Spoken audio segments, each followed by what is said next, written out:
بسم الله الرحمن الرحیم. د حضرت علی انصاف. د حضرت علی د خلافت په زمانه کښې د یو ملک په فتح کېدو کښې د مرغلرو یو هار بیت المال ته راغی. د امیر المؤمنین لور هم ترې خبره شوه چې دا هار ډېر قیمتي او ښایسته دی.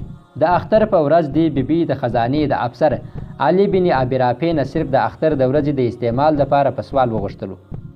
هغه ورته په دې شرط باندې ورکول منظور کړل چې د اختر نه پس به یې سمدستي واپس کوي.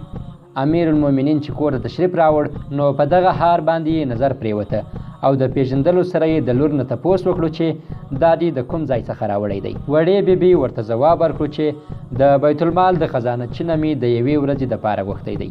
د فورا خزانهچي راوبللو او ورته یې وویل چې تا د مسلمانانو په مال کښې خیانت کړی دی. هغه ځواب ورکړ چې حضور دا خو خیانت نه دی، هغه ستا لور ده او د یوې ورځې په وعده یې وړی دی، سبا به یې وختي بیت المال ته واپس کړي. حضرت علي حکم وکړ چې فورا دا هار یوسه او بیت المال کښې داخل کړه. که بیا دې داسې کار وکړو نو سزا به یې درکړی شي.